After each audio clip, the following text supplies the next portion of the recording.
एक दृष्ट अधिमान मोनोटॉनिक प्रेफरेंस। इसको पहले हम एक एग्जांपल से देखते हैं। जैसे मान लीजिए आप बाज़ार गए, आपके पास दो ऑप्शन हैं। एक ऑप्शन है कि आप 10 किलो गेहूँ और 10 किलो चावल ले सकते हैं। दूसरा ऑप्शन है आपके पास कि आप 20 किलो गेहूँ और 20 किलो चावल ले सकते हैं। तो आप किसका चयन करेंगे? ऑब्वियसली आप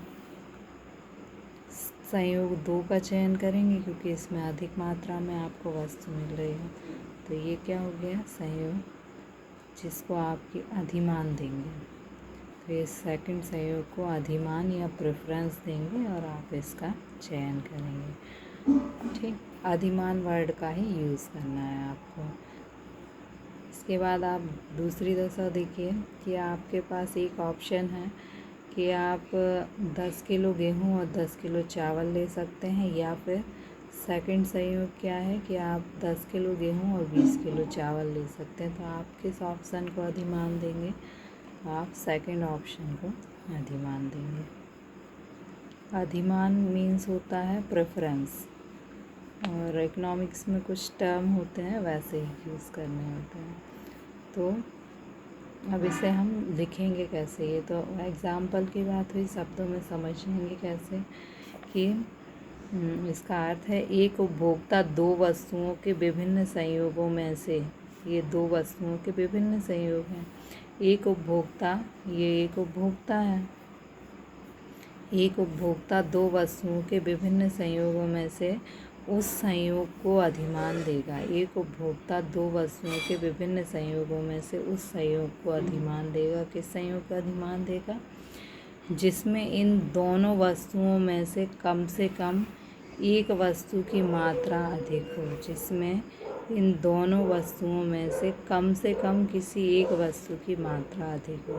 ये दो संयोग हैं, लेकिन इसमें से इस संयोग में एक वस्तु की मात्रा क्या है? अधिक है, जबकि दूसरी वस्तु की मात्रा में कम ना हो। मतलब एक वस्तु की मात्रा अधिक हुई और दूसरी वस्तु की मात्रा कम नहीं हुई, तभी तो वो अधिमान देगा। अगर ये कम हो जाता तो फिर उससे ये प्रॉब्लम होती कि एक इसमें एक अधिक, इसमें अधिक और कम हो जाता, तो दूसरी वस्तु की मात्रा कम ना हो।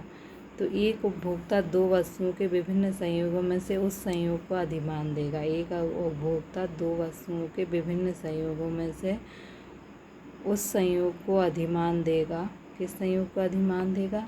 जिसमें दोनों वस्तुओं में से कम एक वस्तु की मात्रा अधिक हो। जिसमें दोनों वस्तुओं में से कम एक वस्तु की मात्रा अधिक हो, जबकि दूसरी वस्तु की मात्रा कम ना हो।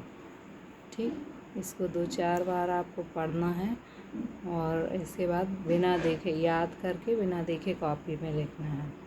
अब इसका चित्र देखिए, आपके पास ABCD ये 4 संयोग हैं। C संयोग का यदि आप चयन करते हैं तो ये आपको इंफीरियर संयोग है। क्यों है इंफीरियर संयोग? क्योंकि इससे आपको कम वस्तु प्राप्त होगी, आपके पास उपलब्ध धन से कम वस्तु प्राप्त होगी। A और B संयोग आपके उपलब्ध धन का पूरा उपयोग करेंगे, और जबकि D संयोग आपकी आय सीमा के बाहर है, लेकिन इससे आपको अधिक वस्तुएं प्राप्त होंगी।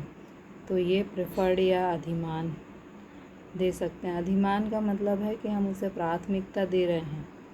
अधिमान का मतलब ये नहीं है कि आप उसे प्राप्त कर रहे हैं। अधिमान का अर्थ होता है कि आप उसे प्राथमिकता दे रहे हैं। ठीक है, तो इसका आप एक स्क्रीनशॉट लेना और इसके बाद उसको याद करना और लिखना। Thank you.